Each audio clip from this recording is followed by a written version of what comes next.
परम सत्कार योग गुरु प्यारी साध संगत जी, आप सभी को मेरा प्यार भरा राधा स्वामी जी। आज का सत्संग इस महीने का यह मजबून है कि रूह का क्या रंग है और क्या रूप है, और वह जो इसमें आजम जानी नाम है उसका क्या रंग रूप है। मकसद इसका यही है। सत्संग के वचन। पूस महीना जाड़ा भारी, कर्म भरम यूं फूस जलारी। पूस का महीना सर्दी का होता है, मगर जहाँ स्वामी जी का मतलब दुनिया की सर्दी से नहीं। ये तो लोग हर साल गुजारते हैं। गर्म कपड़े पहन लिए, सर्दी हट गई। अंगीठी जला ली, सर्दी हट गई। धूप में बैठ गए, सर्दी हट गई। जहाँ कोई और उपाय कर लिया, सर्दी हट गई। अब सवाल पैदा हुआ कि फिर फकीरों का मतलब किस सर्दी से है। कहते हैं माँ के पेट में मलमूत्र में उल्टा लटकना, बार बार जन्म लेना, दुनिया के दुख और क्लेश सहना, ये सर्दी है। मौसम की सर्दी गर्मी तो हम सभी गुजारते चले आते हैं।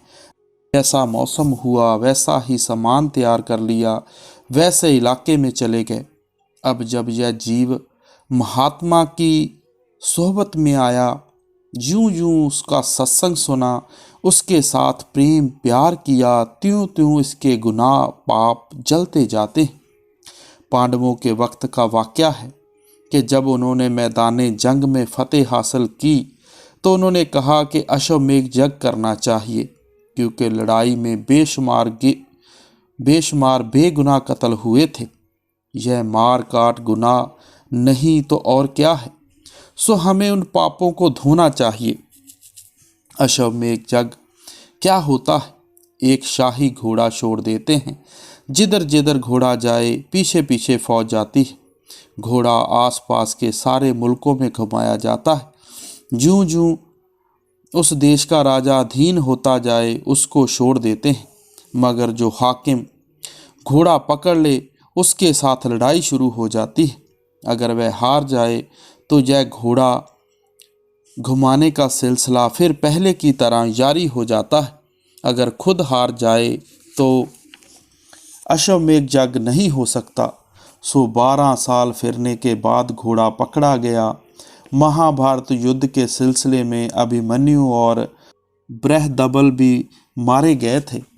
जब सब तरफ से जीत हासिल करने के बाद घोड़ा वापस आ गया तो पांडव अश्वमेध यज्ञ की तैयारी करने लगे। तब कृष्ण भगवान ने कहा कि तुम्हारा यज्ञ तब संपूर्ण होगा जब आकाश में घंटा बजेगा, जानी तुम्हारे अंदर घंटे की आवाज़ आएगी। एक बड़ा भारी भोज भी किया जिसमें सभी लोग शामिल हुए। लगभग सभी को भोजन खिलाया, लेकिन घंटा ना बजा। फिर जो कोई आसपास छिपे हुए भजन सिमरन करने वाले साधु थे उनको भी खिलाया, मगर घंटा ना बजा। आखिर कृष्ण भगवान से कहा कि आप खाओ। कृष्ण भगवान ने भी खाया, मगर घंटा फिर भी ना बजा। फिर घोड़े पर चढ़कर इधर उधर तलाश की, जो कोई मिला उसको खिलाया, मगर घंटा ना बजा। आखिर कृष्ण भगवान को कहा कि आप जोग दृष्टि से देखो कि और कौन रह गया है। कृष्ण भगवान ने कहा कि एक साधु है, आबादी से दूर रहता है, नीची जात का है। जब तक वह आकर नहीं खाएगा घंटा नहीं बजेगा। वह साधु आबादी में नहीं रहता था, वह साधु आबादी में नहीं आता था, बल्कि जंगल के फल फूल खाकर गुजारा करता था। सो जब पांडवों के आदमी उसके पास गए और जग संपूर्ण करने के लिए साथ चलकर खाना खाने के लिए अर्ज की, तो महात्मा कहता है कि मैं उसके घर खाना खाता हूँ जो मुझे 100 अश्वमेध यज्ञ का फल दे, मगर अगर मंजूर है तो मैं चलने के लिए तैयार हूँ। उन्होंने कहा कि हमारा तो एक यज्ञ भी पूरा नहीं हो रहा, आपको 100 यज्ञ का फल कहाँ से दें। वह कहता है फिर मैं नहीं जा सकता। वे लौट आए और आकर कह दिया कि वह तो 100 अश्वमेध यज्ञ का फल लिए बिना नहीं आता। इसलिए सभी पांडव बारी बारी गए और मिन्नतें खुशामद की, मगर वह ना आया। आखिर निराश होकर बैठ गए। इतनी देर में द्रौपदी आ गई। कहती है, आप निराश क्यों बैठे हो? उन्होंने कहा, हमने यज्ञ पर इतना रुपया खर्च किया, मेहनत भी की, तकलीफ़ें भी उठाई, मगर वह साधु नहीं आता। जब तक वह नहीं आता यज्ञ संपूर्ण नहीं हो सकता। कहती है, बस यह बात है, मैं ले आती हूँ। पांडवों ने कहा, भला तू किस तरह लाएगी, जबकि हम सब बारी बारी से नाकामयाब होकर आए हैं। द्रौपदी ने कहा कि आप आज्ञा तो दें। खैर, उन्होंने इजाज़त दे दी। उसने क्या किया, बिना कुछ खाए पिए नंगे पांव पानी लाई, बड़े प्रेम से खाना तैयार किया, कई किस्म के खाने बनाए। अब द्रौपदी खाना बनाने में सब रानियों में श्रेष्ठ थी। उसका इम्तिहान होता था जिसमें वह हमेशा अव्वल रहती थी। उसको ऋषियों का वरदान था कि जब जब सबको खाना खिलाकर बर्तन साफ नहीं कर लेगी तब तक खाना खत्म नहीं होगा। उसको ऋषियों का वरदान था कि जब तक सबको खाना खिलाकर बर्तन साफ नहीं कर लेगी तब तक खाना खत्म नहीं होगा। खैर, द्रौपदी गई और कहा कि महात्मा जी चलो। महात्मा ने कहा, तुझे मेरे इकरार का पता है कि मैं 100 अश्वमेध यज्ञ का फल मांगता हूँ, सो अगर तू दे दे तो मैं तेरे साथ चलता हूँ। कहने लगी, हाँ पता है, लेकिन मैंने भी आप जैसे महात्माओं के सत्संग में सुना है, जब किसी कमाई वाले महात्मा के पास जाएं, उसका दर्शन करें या सत्संग सुने तो एक एक कदम पर अश्वमेध यज्ञ का फल होता है। सो मैं जितने कदम चलकर आई हूँ उसमें से 100 रख लो, बाकी मुझे दे दो। साधु ने एतराज नहीं किया, चुपचाप साथ चल पड़ा। जब खाना परोसा गया तो उसने क्या किया, सभी पकवान मिला लिए और खाने लगा। महात्माओं का कायदा है कि वे खाने की लज्जत नहीं लेते, या तो वह खाना खाते समय अपनी रूह को ऊपर ले जाते हैं या सारा खाना मिलाकर स्वाद गवा देते हैं। चाहे कोई मीठा हो या नमकीन, चाहे कैसा भी हो, वे लज्जत नहीं लेते। जब द्रौपदी ने देखा कि महात्मा ने सारा खाना एक साथ मिला लिया तो कहती है, हाय, अगर ये अलग अलग खाता तो इसको पता लग जाता कि द्रौपदी भी कोई कारीगर है। फिर ख्याल आया कि आखिर नीची जात का जो हुआ, इसे अच्छे खाने की क्या कदर। अब जब महात्मा खाना खा चुका फिर भी घंटा ना बजा, तब पांडवों ने भगवान से पूछा कि अब क्या कसर है। भगवान ने कहा कि द्रौपदी के दिल में महात्मा के खाना मिलाकर खाने से उसके प्रति नफरत आ गई है। द्रौपदी ने सच्चे दिल से अपनी गलती मान ली और महात्मा के चरणों में गिरकर माफ़ी मांगी। तब घंटा बज गया। सो संतों का एक एक वचन करोड़ करोड़ रुपए का होता है। हमें चाहिए कि जो कुछ सुने घर आकर उस पर विचार करें, मगर हमारी क्या हालत है। हम इस कान से सुनते हैं, उस कान से निकाल देते हैं। सत्संग में गए, धोती झाड़कर चले आए, जैसे गए वैसे ही खाली वापस आ गए। चाहिए क्या था कि यह जो काम क्रोध ऐब पाप हमारे मन में हैं, वह डेरा आकर आहिस्ता आहिस्ता सब निकाल दें। जीव जैसे जैसे नेक नियत के साथ संतों के सत्संग में आता है, इसके पाप जलते जाते हैं, आखिर साफ हो जाता है। जिस तरह कोई अपना घर साफ करता है, जितना कूड़ा करकट होता है वह इकट्ठा करके आंगन में एक जगह रख देता है। अगर कूड़ा ज़्यादा हो तो उसको बाहर फेंकने में देर लगती है। क्या ही अच्छा हो अगर वह उसको आग लगा दे। जब आग लगाई तो कूड़े का बहुत सारा ढेर थोड़ी सी राख में तब्दील हो गया। जब आंधी आई तो जो राख थी वह भी उड़ गई। इस तरह ज्यों ज्यों सत्संग सुनते हैं, सत्संग और सोहबत का असर होता है, आहिस्ता आहिस्ता हमारे कर्म और भ्रम जल जाते हैं। अपनी दूसरी कड़ी में स्वामी जी महाराज क्या फरमाते हैं, जल जल ढेर हुआ जब भारी, प्रेम पवन से तुरत उड़ारी। जो संतों का सत्संग है, इसके बराबर दुनिया में कोई धर्म नहीं, कोई तीर्थ नहीं। जब जीव सत्संग में आता है, नाम की महिमा सुनता है, उसका नाम से प्यार हो जाता है।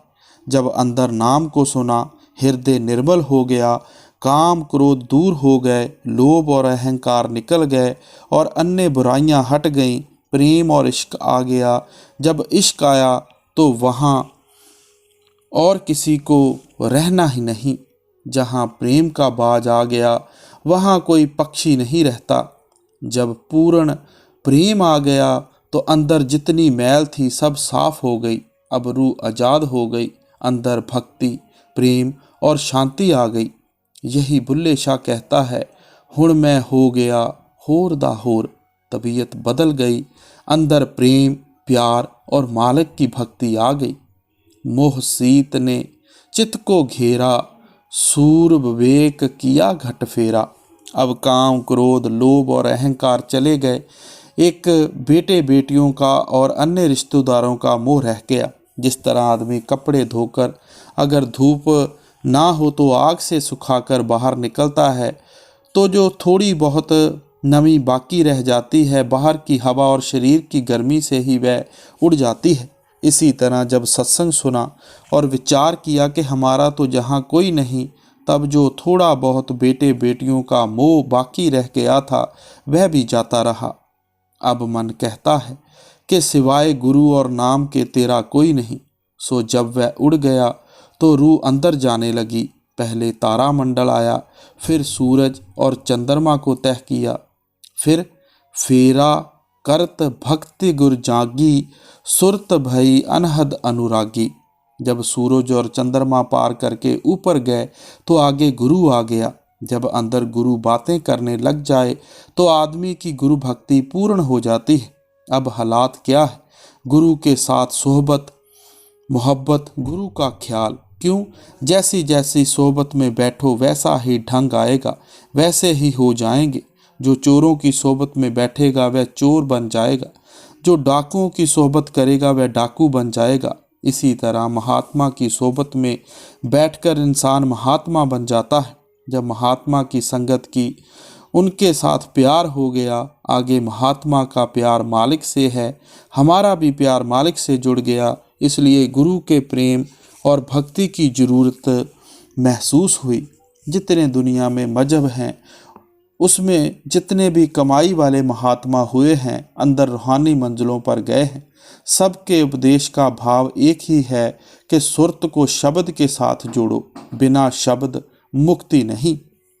राग भोग सब दूर निकारा, बिमल बिरह बैराग समारा। अब विषय विकारों का प्यार हट गया, काम क्रोध का ख्याल जाता रहा। एक ही परमात्मा के मिलने की ख्वाहिश है कि कब मिले, कब आत्मा सुहागिन हो। सच्चा वैराग और सच्ची विरह पैदा हो गई। अब जरूरत है तो इस बात की, सहज जोग गुर दिया बताई, सुरत शब्द मार्ग लखवाई। अब जब सतगुरु ने देखा कि सत्संग सुन सुनकर इसके मन वृद्धि निर्बल हो गए हैं, नाम लेना चाहता है, हृदय साफ है, उन्होंने नाम दे दिया। उसको नाम कहो, अंदर का भेद कहो, सहज जोग का रास्ता कहो, सुरत शब्द का अभ्यास कहो। सुरत शब्द के अभ्यास से बढ़कर दुनिया में कोई अभ्यास नहीं। जब सिद्ध गुरु नानक से मिले तो उन्होंने पूछा, कित पिद पुरखा जन्म वटाया, काहे को तुझ ए मन लाया। कित बिद आशा मनसा खाई, कित बिद जोत निरंतर पाई। कि हे महात्मा, तूने जन्म मरण खत्म करने का कौन सा तरीका अपनाया है? तेरा जन्म मरण कैसे खत्म हुआ? तूने आशा मनसा को कैसे मारा? तेरे अंदर नूर और तजल्ली कैसे पैदा हो गई? तब गुरु साहब ने जवाब दिया, सतगुर के जन्मे गवन मिटाया। जिस दिन सतगुरु ने नाम दे दिया, जन्म मरण खत्म हो गया। यानी जिस तरह कोई जमींदार खेत में बीज डाल देता है, चाहे फसल 6 महीने में तैयार होकर घर आती है, लेकिन उसको उसी दिन से अनाज की उम्मीद हो जाती है। इसी तरह जब सतगुरु ने शिष्य के हृदय में नाम का बीज डाल दिया, वह जरूर उगेगा और पेड़ बनेगा, वह नाश नहीं होगा। गुरु अमरदास जी ने भी एक और जगह कहा है, नानक जिन को सतगुर मिलिया, तिनका लेखा निबड़िया। जब सतगुरु ने शिष्य के हृदय में नाम का बीज डाल दिया, शिष्य चाहे गुरु को छोड़ जाए, नाम को भुला दे, लेकिन सतगुरु उसको नहीं छोड़ता। स्वामी जी महाराज ने भी कहा है, संत डारिया बीज घट धरती जेह जीव के को अस समर्थ होए जो जारे उस बीज को। जिसकी हृदय रूपी धरती में संतों ने नाम का बीज डाल दिया वह नाश नहीं होगा। सो गुरु साहब सिद्धों को जवाब देते हुए फिर कहते हैं, अनहित राते ए मन लाया मनसा आशा शब्द जलाई गुरमुख जोत निरंतर पाई। कि जब सतगुरु के पास गए उन्होंने कहा कि सुरत को शब्द के साथ जोड़ो। जब जोड़ा मन कैद हो गया। जब अंदर शब्द सुना आशा मनसा मर गई। जब गुरु के दिए हुए नाम की कमाई की अंतर ज्योत प्रकट हो गई, नूर और तजल्ली पैदा हो गई। झीनी सुरत रूप नहीं दरसे परसे शब्द जाए मन घर से। अब रूह अपना रूप देखना चाहती है कि वह कैसी है। हमारा रूप शरीर नहीं। बहुत से लोग तो यह कहते हैं कि हम शरीर हैं। शरीर तो कपड़ा है। जब यह मर गया तो यह शरीर साथ नहीं जाएगा। फिर हमारा रूप मन भी नहीं, हम रूह हैं। जिस तरह किसी रोशन लैंप के ऊपर अगर 10-20 टाट के पर्दे चढ़ा दें, जिस कमरे में लेकर जाओ कोई रोशनी नहीं, पर ज्यों-ज्यों पर्दे उतरते जाएंगे रोशनी की किरणें शन शन कर बाहर आ जाएंगी। कमरा रोशन हो जाएगा। जब सारे पर्दे उतर जाएंगे लैंप अपनी पूरी रोशनी में जाहिर होगा। सुन शिखर जाए रूप दिखाना गगन मंडल के पार ठिकाना। सो पार ब्रह्मा में जाकर इसको अपना रूप नजर आता है। अब सवाल पैदा हुआ कि मुकाम कहाँ है। कहते हैं ब्रह्मा से ऊपर। भाई बलवंत सिंह घुमान वाले, हजूर मन 3 हैं या मन की 3 अवस्थाएं हैं। तो महाराज जी ने फरमाया, कुछ भी समझ लो, मन 3 हैं या मन की 3 अवस्थाएं हैं, बात एक ही है। किसी ने 3-20 कह लिया, किसी ने 60 कह दिया। अब कहते हैं कि इसको वहाँ जाकर अपने आप का ज्ञान होता है। यही मौलाना रूम साहब भी कहते हैं कि जब तक तू कहता है कि मैं हूँ तब तक वह तेरा यार नहीं बनता। जब मैं छोड़ दी तो वह तेरा यार बन गया। कबीर साहब कहते हैं कि मालिक अंदर है, वह कहीं बाहर से नहीं आएगा।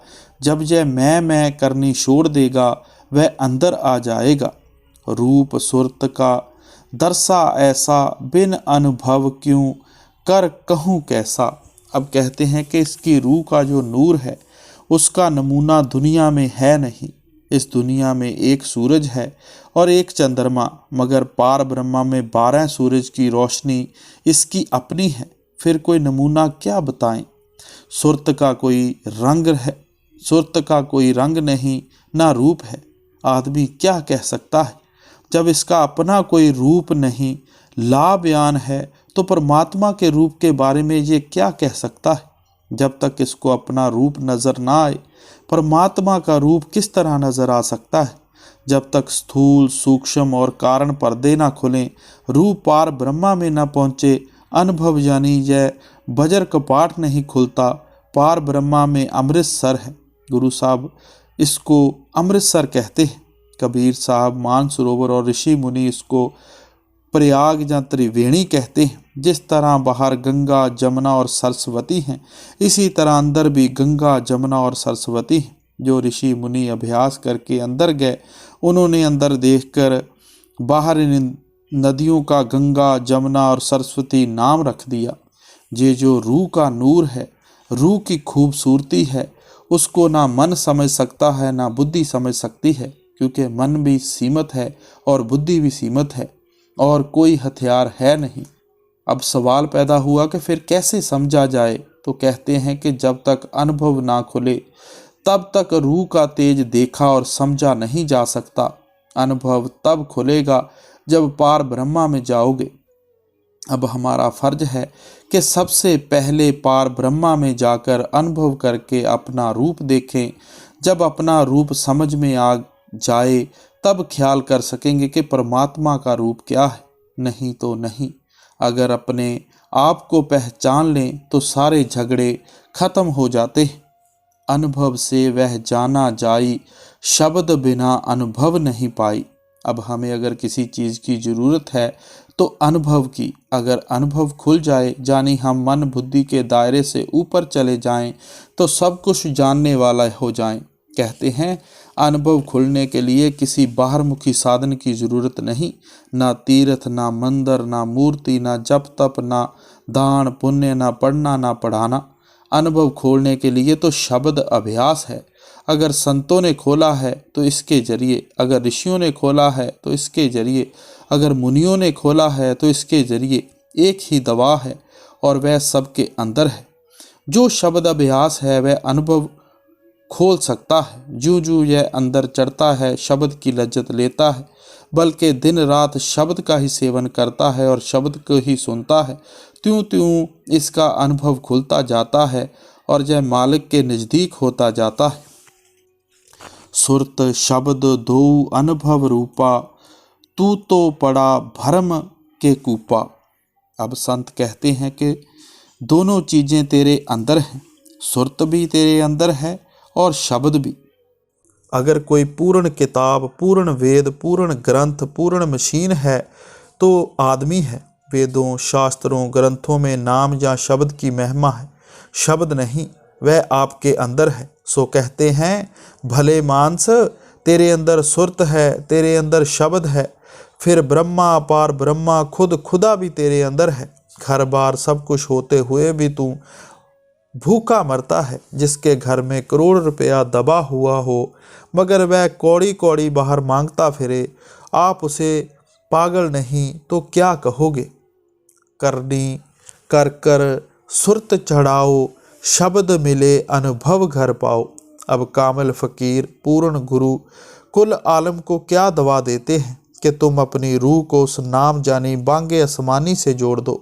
ज्यों ज्यों कमाई करोगे तुम्हारी रूह सरकेगी, चढ़ाई करेगी। ज्यों ज्यों प्रेम प्यार से भजन करोगे त्यों त्यों तुम्हारी रूह अंदर चढ़ती चली जाएगी।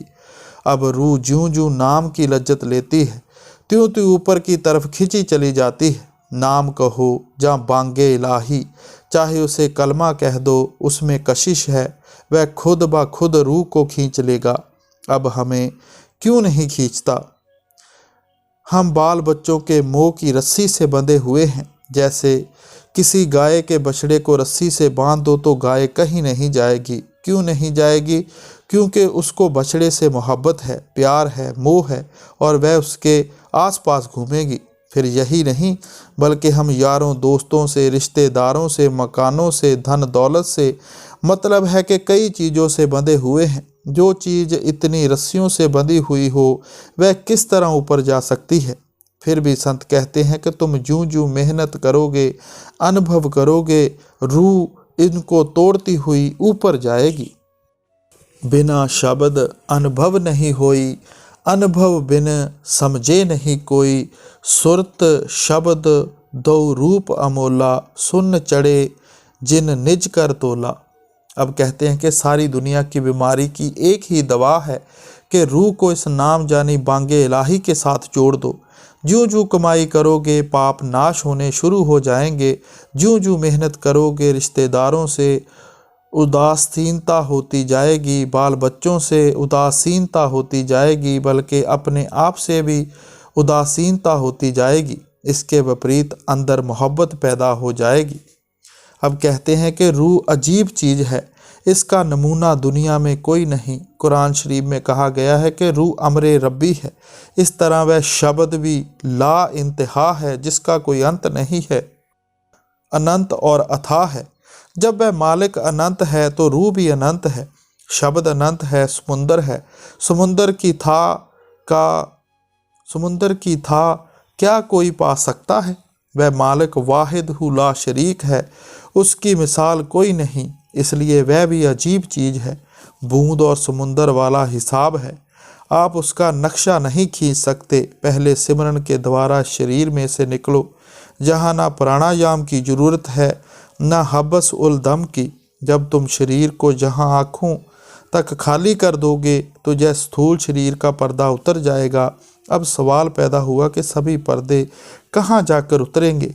तो आप कहते हैं कि ब्रह्मा जब मकामे हू में, वहाँ अमृतसर है जिसमें नहाने से सारे गिलाफ उतर जाते हैं, सारे पाप नाश हो जाते हैं। दुनिया का कोई पानी पापों की मैल नहीं उतार सकता, चाहे पानी अपना हो चाहे बेगाना।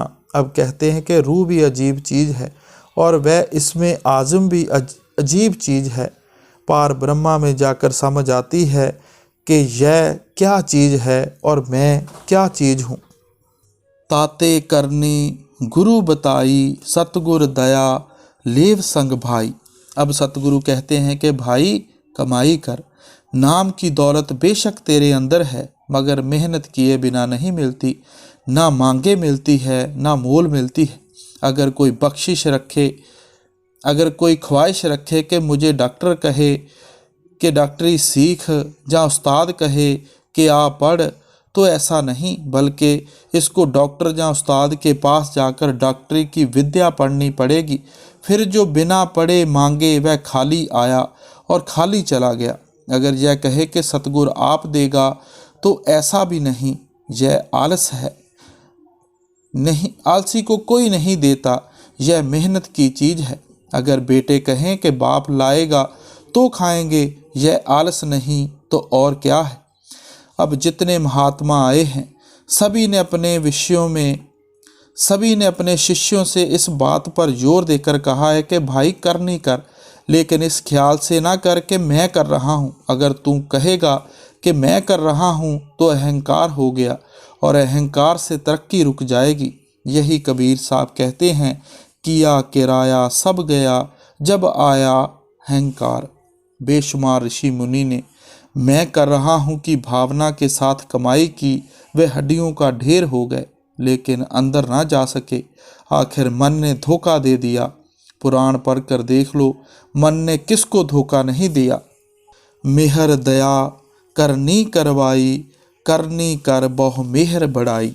अब सतगुरु की दया और इसकी करनी दोनों मिलकर तरक्की करवाते हैं। ज्यों ज्यों यह तरक्की करेगा, इसकी आत्मा निर्मल होती जाएगी, इसको हुक्म मानने की आदत पड़ जाएगी। सो आप ज्यों ज्यों मेहनत करोगे, अंदर प्रेम और प्यार आएगा, जो आपको हुक्म मानने के काबिल बना देगा।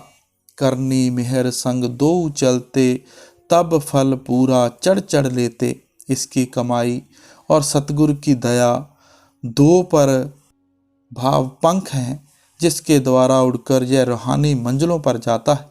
पक्षी दो परों के साथ उड़ता है, एक से नहीं। ज्यों ज्यों यह कमाई करेगा, सतगुरु की दया मेहर मिलेगी, त्यों त्यों अंदर चढ़ता चले जाएगा। यह कायदा सारे जहान के लिए है, चाहे हिंदू होकर जाओ, चाहे मुसलमान होकर अंदर जाओ, चाहे किसी और कौम के अंदर, सबके लिए एक ही इंतज़ाम है। अस संजोग मौज से होई, मौज उपाय नहीं अब कोई। अब यह दौलत, मुर्शद का मिलना, नाम का मिलना, कमाई का करना बड़े ऊंचे भाग्य का नतीजा है, रब की खास रहमत है। अगर वह रहमत ना करे तो ना मुर्शद मिलता है, ना नाम मिलता है, ना ही कमाई बन सकती है। बेशुमार मजहब नाम से खाली पड़े हुए हैं। यही गुरु अमरदास साहब कहते हैं, धुर कर्म पाया तुद जिनको से नाम हर के लागे, कहे नानक तह सुख होया तित घर अनहद बाजे। जिनको धुर से मालिक लिख देता है कि इसको मुर्शद मिलेगा, इसको नाम मिलेगा, उसको ही मुर्शद और नाम मिलता है। अगर उसकी रहमत ना हो तो कुछ नहीं मिलता। गुरु नानक साहब कहते हैं, दाती साहिब संधिया किया चले तिस नाल, एक जांग दे ना लहन इनका सुतियाँ दे उठाल। एक जागता है मगर मौज नहीं होती, और एक सोते हुए को जगाकर दात दे देता है। यानी मालिक की मौज से ही सतगुरु मिलता है, मौज से ही कमाई होती है, मौज से ही पर्दा खुलता है और मालिक के दर्शन होते हैं। अब कहते हैं कि जिस पर मौज नहीं, जहाँ जिनके नसीब में रब ने लिखा ही नहीं, उनके लिए कोई उपाय नहीं, जिससे कि ऐसा संजोग हो जाए। पच पच थक थक सब ही हारे, मौज बिना क्या करें बेचारे। सभी कौमें, सभी मजहब थक थक कर हार गए, क्योंकि रब की मौज ही नहीं थी, उसकी रज़ा नहीं थी, हुक्म नहीं था। अब उनको दे कौन और ले कौन। कहते हैं अगर नसीब में ना हो तो उसका कोई इलाज भी है। फिर आप ही जवाब देते हैं कि हाँ, एक इलाज है। वह आगे बताते हैं क्या, कि जिसको रब ना दे उसको कौन दे। एक उपाव कुछ मन में आया, पर थोड़ा सा चित्त समाया। जब जब संत जगत में आवें, ढूंढ भाल उनके ढिंग जावें। जाप करें नित सेवा दर्शन, हाजिर रहें गिर उन चरणन। अब हजूर स्वामी जी महाराज फरमाते हैं कि एक उपाय है, अगर बन सके तो वह आगे कहते हैं कि संत हमेशा और हर युग में दुनिया में आए हैं और आएंगे। संतों से दुनिया कभी खाली नहीं हुई। तुलसी साहब कहते हैं अगन लगी आकाश में, जल जल गिरे अंगार। संत ना होते जगत में, जल मरता संसार। कहते हैं कि आदमी का फर्ज है कि जब जब संत दुनिया में आएं, उनको ढूंढ कर उनके पास जाएं। कहते हैं उनकी सेवा करें, दर्शन करें, सत्संग सुने और उनके चरणों में हाजिर रहें। भाई बलवंत सिंह हजूर से कहता है उनका धुर कर्म बन गया। महाराज जी नहीं, अभी नहीं बना, आगे जाकर बनेगा। आगे मजबून साफ हो जाएगा। नित हाजरी उनकी करते, मन से दीन लीन होए रहते। पर यह बात बड़ी अत झीनी, संत करावे निंदा अपनी। कहते हैं कि ऐसी हाजिरी ना हो कि 2 घंटे संतों के पास बैठा, लेकिन मन बाहर ही बाहर दौड़ता रहा। ख्याल शुद्ध ना हुए, धोती झाड़ कर चला आया, बल्कि उनके चरणों को प्रेम और प्यार के साथ पकड़े और जो कुछ सेवा वगैरह करे या सत्संग के वचन सुने, प्रेम प्यार और नम्रता से। अब कहते हैं कि यहाँ आकर उन लोगों के आगे एक रुकावट आती है, क्योंकि उन पर रब की रहमत तो अभी हुई नहीं, इसलिए अगर फेल हो गए तो हो गए, अगर पास हो गए तो उनका धुर कर्म बन गया। रब की रहमत का खास तरीका होता है। अब संत देखते हैं कि कौन सा जीव कच्चा है और कौन सा पक्का है, क्योंकि परमार्थी थोड़े हैं। जैसा कि गुरु अर्जन देव जी कहते हैं, जग में उत्तम काटिए विरले कोई कोई। जिस तरह बेटे को अजमाए बिना बाप उसको दौलत नहीं देता, इसी तरह शिष्य में अगर जरा भी मैल हो तो मालिक अंदर नहीं जाने देता।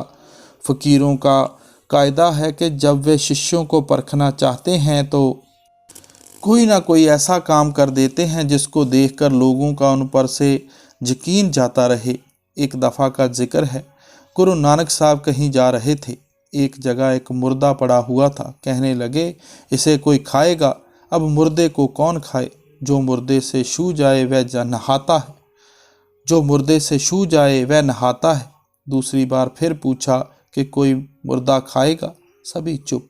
तीसरी बार फिर पूछा कि कोई मुर्दे को खाएगा? एक गुरु अंगद साहब निकले, जिन्होंने कहा कि हाँ मैं खा लेता हूँ। एक पास हुआ। इस तरह जब गोपी चंद और भर्तरी राजा राज छोड़कर जोगी हो गए तो लोगों में धूम मच गई कि बड़े महात्मा हैं जो राज छोड़कर जोगी हो गए हैं। लोग पीछे लग गए। उन्होंने सलाह की कि इन लोगों से कैसे पीछा छुड़ाएं। आबादी छोड़ दी, जंगलों में रहना शुरू कर दिया। अब महात्मा की रोटी की ज़रूरत तो पड़ती ही है, सो रोटी के लिए कुछ ना कुछ उपाय भी करते हैं। सो वह कुम्हार के घर जा ठहरे, उनका काम काज कर देते और बदले में रोटी खा लेते। रात को खूब भजन सिमरन करते। कायदा है कि गरीब के मेहमान को कोई नहीं पूछता। कुछ दिन इस तरह अमन चैन से गुजर गए, मगर जहाँ इत्र की पिटारी हो उसे कितना भी बंद रखो, कभी ना कभी ढक्कन खुला रह जाने से खुशबू निकल ही आती है। पहले पड़ोसियों को पता लगा कि इस कुम्हार के घर में 2 महात्मा रहते हैं, फिर गली वालों को, फिर मोहल्ले वालों को, होते होते सारे शहर में खबर फैल गई। जब राजा के महलों में खबर पहुंची तो इस शहर में एक कुम्हार के घर में 2 महात्मा रहते हैं। तो राजा ने कहा कि चलो चल कर देखें। जब राजा चला तो साथ अमीर वजीर भी चले, साथ ही अहलकार भी चले। उनको देखकर साथ और लोग भी चल पड़े, मानो शहर का शहर ही चल पड़ा। जब कुम्हार के घर के नज़दीक पहुँचे तो उन्होंने महात्माओं से पूछा कि शोर क्यों है। तो उन महात्माओं ने पूछा कि ये शोर क्यों है, क्या आज कोई मेला है?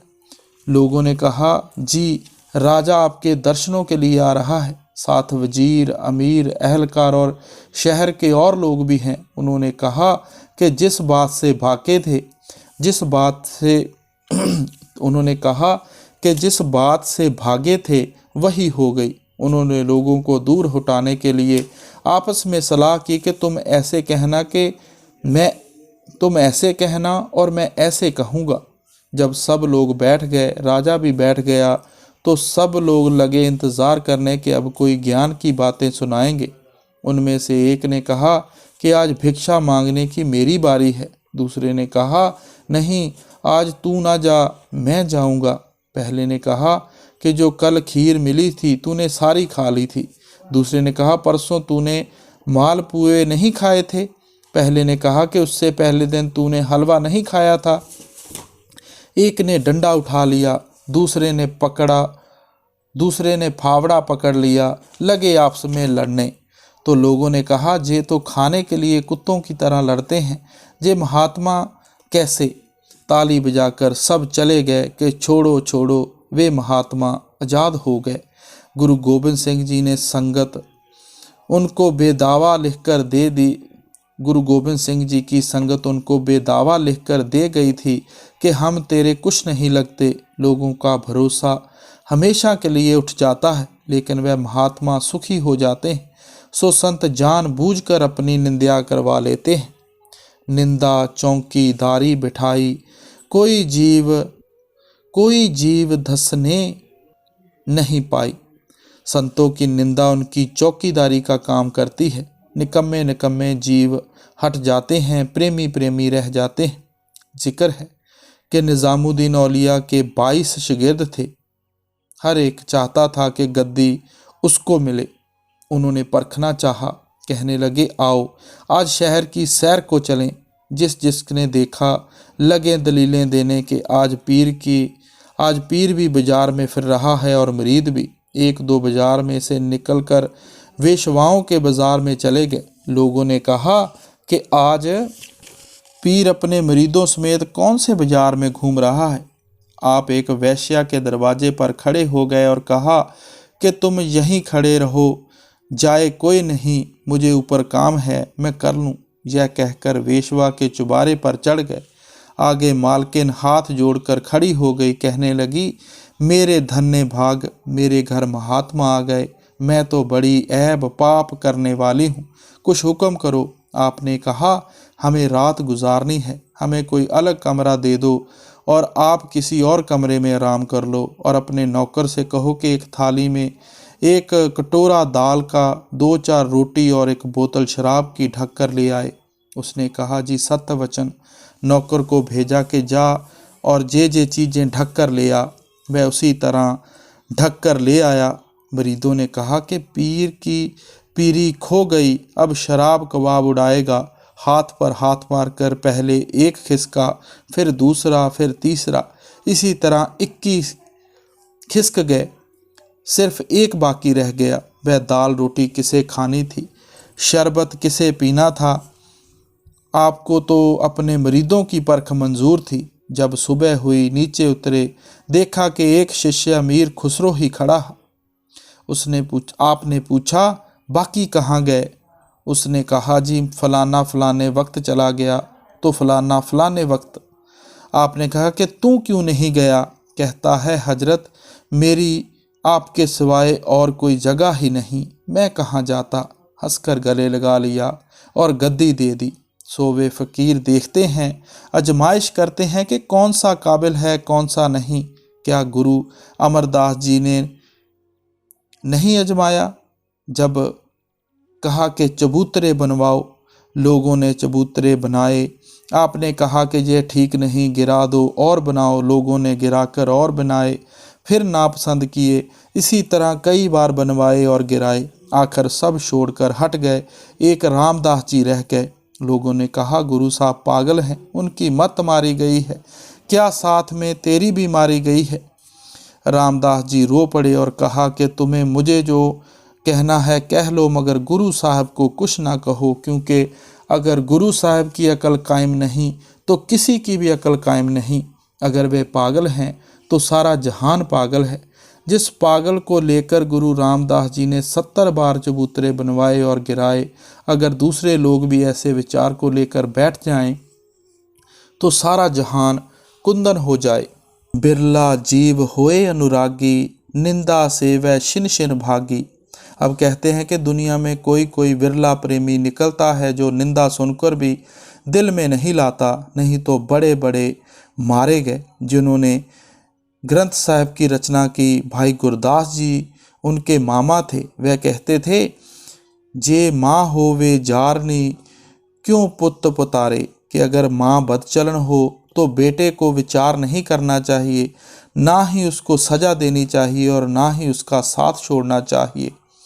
निंदा सुन सुन चित नहीं धारे, संतन की यह जुगत विचारे। अब कहते हैं कि कोई विरले जीव हैं जो गुरु की निंदा नहीं सुनते, दिल में नहीं लाते। इसके विपरीत वे भ्रष्ट से भ्रष्ट जीव हैं जो गुरु की निंदा सुनते हैं और दिल में लाते हैं। शिष्य को चाहिए कि शेर के सामने चला जाए और जान जोखिम में डाल ले, मगर गुरु की निंदा ना सुने। इसलिए कहते हैं कि गुरु का शिष्य बनना आसान नहीं बल्कि बहुत मुश्किल है। जो प्रेमी है दुनिया निंदा करती है, पर वह उसे दिल में नहीं लाता, अपने दिल को डिगाता नहीं। वह कहता है गुरु सच्चा है, उसके दिल पर निंदा का असर नहीं होता। जस जाने तस मन समावे, संतन सन्मुख यूं यूं आवे। ऐसी दृढ़ता जाकर होई, तो फिर संत मौज करे सोई। वह प्रेमी अपने मन को गिरने नहीं देता। एक सत्संगी महाराज जी की तरफ इशारा करके, हजूर की मौज से ही ऐसा हो सकता है। तो महाराज जी सिलसिला कलाम को जारी रखते हुए और कोई उत्तर नहीं देते हुए वह कहता है कि दुनिया बकती है, बकती रहे, वह अपना प्रेम नहीं छोड़ता। जब सारे इम्तिहानों में पूरा उतरे तब संत अपनी दया करते हैं। अब परमात्मा की दरगाह में उसका कुछ है नहीं, मौज या मेहर कोई नहीं, मगर संत जो चाहें सो करें। मौलाना रूम यही कहते हैं कि औलिया अल्लाह को इतनी ताकत होती है कि जो तीर परमेश्वर की दरगाह से चला है उसको वह वापस कर सकते हैं। अब सवाल पैदा हुआ कि क्या वह रब के शरीक होते हैं या क्या वह रब के मुखालिफ या विरोधी होते हैं। तो मौलाना रूम फरमाते हैं नहीं, बल्कि वह परमात्मा के प्यारे पुत्र होते हैं। प्यारा पुत्र जो चाहे बाप से करवा ले। अगर परमात्मा की मौज नहीं हुई फिर संत अपनी मौज करते हैं। संत हमेशा परमात्मा की दरगाह में जाते हैं। वे मौज कहाँ से लाते हैं? परमात्मा की दरगाह से। उस मौज को कौन रोक सकता है? कोई नहीं, ना काल, ना ईश्वर, ना परमेश्वर, ना कोई और। सहंस दल कमल का मालिक ईश्वर है और त्रिकुटी का मालिक ब्रह्मा जानी परमेश्वर है। संत मौज फिर कोई न टारे, ईश्वर परमेश्वर सब हारे। अब कहते हैं कि संत की मौज को ईश्वर और परमेश्वर दोनों नहीं रोक सकते। अब लोग मतलब समझते नहीं और एतराज करते हैं कि इन राधा स्वामी वत्तमालों को की पोथी में यह लिखा हुआ कि ईश्वर और परमेश्वर नहीं रोक सकते। संत सचखंड से हुक्म लाते हैं, उनकी मौज परमात्मा के हुक्म से होती है। इसलिए ना ब्रह्मा को एतराज है, ना पार ब्रह्मा को, और तुरिया पद के मालिक निरंजन को, यानी जो डिप्टी कमिश्नर का हुक्म है, उसके आगे कोई मतहत हाकिम एतराज नहीं कर सकता। क्या गुरु साहब ने सुलखनी को उसके मांगने पर पुत्र नहीं दिए थे? उसने तो एक मांगा था, लेकिन संतों की मौज एक की जगह 7 दे दिए। राधा स्वामी जी।